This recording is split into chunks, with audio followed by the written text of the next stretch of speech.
Hello, welcome to Comic Central. I'm your host, Cece, and today we are going to be having a look and a review of Spider-Man, Miles Morales, Volume 2, Bring On the Bad Guys, by Saladin Ahmed and Javier Garon. So, this is a really interesting book because it's actually slightly different to the first volume. This book is extremely detailed. What I mean by that is there is a lot of story threads here which actually get wrapped up from the first volume. For example, the last volume ended with a cliffhanger of Uncle Aaron being reintroduced as a non criminal. He is no longer the Prowler. He is extremely loving of Miles. And we also learned that he gave the Iron Spider suit back, which is something that he was wearing during the Bendis era. Of course, Miles gets a text or some thread on his phone, and there are these killer drones which Bombshell is trying to deal with. Now, one of the biggest problems I have with this book is that Miles leaves Bombshell with the killer drones to meet with his parents for brunch, but the announcement is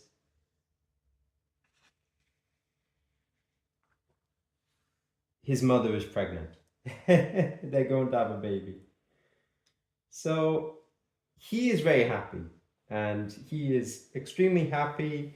He is satisfied. Everything is going well.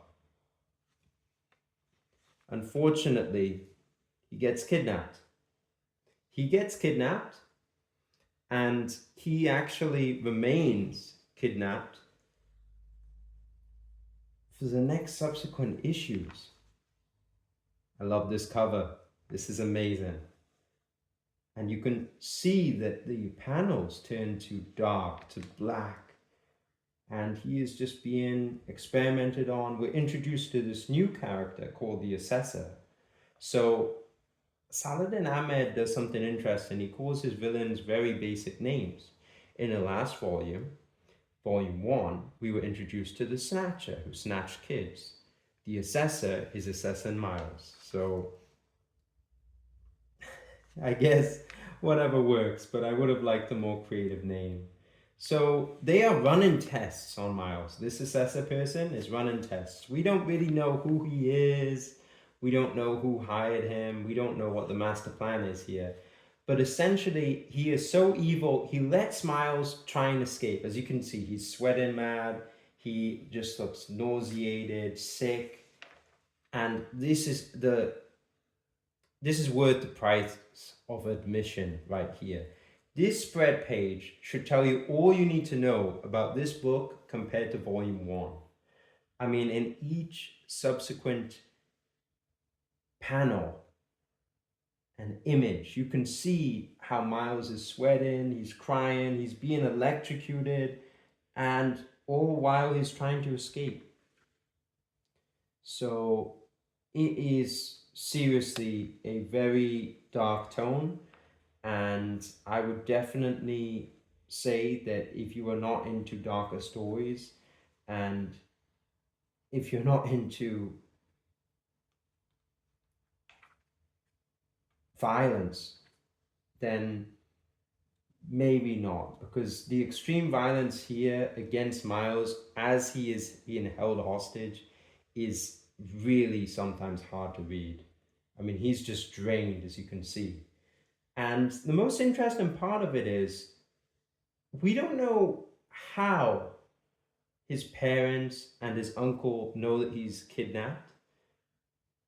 And we don't really discover how they know the location, how they have a plan or anything. They don't know. They go to the Shield warehouse and this containment area, and he meets with his contact, the Prowler, meets with his contact, and they get guns, and they get his Prowler suit, which is awesome, by the way. And that's all resolved. And it's resolved very quickly because the next issue is kind of, oh, I don't know, random. It's Miles's birthday, which is nice. Get this beautiful father and son moment right here. And I really enjoy this issue. Look at that. Wow. That's amazing. Look at that artwork. But the problem I have with this book is the two issues that we read, Miles getting captured and him being uncaptured and saved, is just the two issues. We get a free comic book day issue, we get an origin of Stalin, and we get one reveal here that the Ultimatum character who stomped on Miles a while back was actually working with the Kingpin. And one of the interesting things here is that the Green Goblin character actually listens to orders from Ultimatum, who is actually Miles Morales in the 616, because Miles is not from the 616, he's from the Ultimate Universe. So that was a nice plot twist there.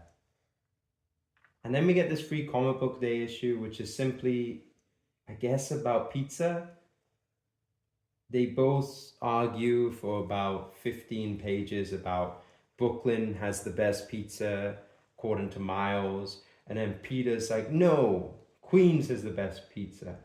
And then the Shocker is also making a quip about pizza. I don't know. It wasn't for me. Free comic book day issues are like that, but I don't know.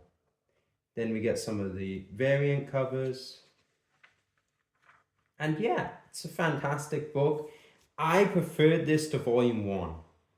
But I have to say, the issue with this book is the same issue I had with the previous volume. The first 2 or 3 issues are really good.